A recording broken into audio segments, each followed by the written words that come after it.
जोनी से कमाए पड़ो देशवा राजा, देशवा राजा। कोई भी सवतिया देशवा राजा।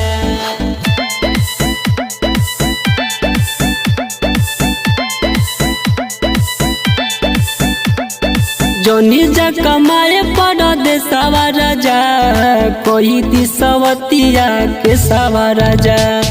जोनी जा कमाए पड़ो देशवा राजा, कोई दिसवतिया के सवा राजा। जेलवा में जाई तुहा के बकारी, सेनुरा से भरली मंगिया राजा। जोनी जा कमाए पड़ो देशवा राजा, कोई दिसवतिया के सवा राजा। जोनी जा कमाए पड़ो देशवा राजा, कोई दिसवतिया के सवा राजा। कोई दिसवतिया, कोई दिसवतिया।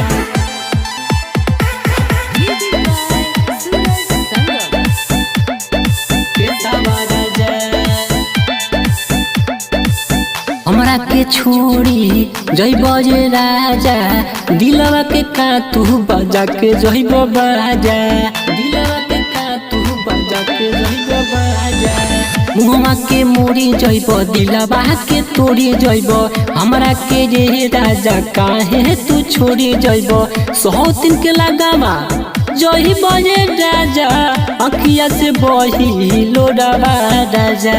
जोनी जा कमाए पड़ो देशवा राजा, कोई दिसवतिया के सवा राजा।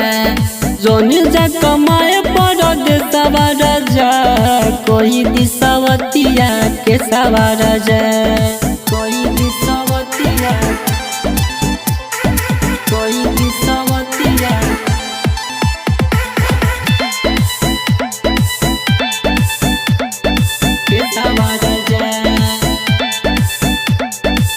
दिलवा के जोखम देता राजा, कैसे बतानी बड़हन बसाजा। कैसे बतानी बड़हन बसाजा। दिलवा से मानत रहनी, तुहरा के जानत रहनी। तोहरा पर हे राजा प्यार जतावत रहनी। बहरा जे जइब कोहर न पिया, देहि देव जनमा सुन राजा। जोनी जा कमाए पड़ो देशवा राजा, कोई दिसवतिया के सवा राजा। जोनी जा कमाए पड़ो देशवा राजा, कोई दिसवतिया के सवा राजा। Presented by SPS Music।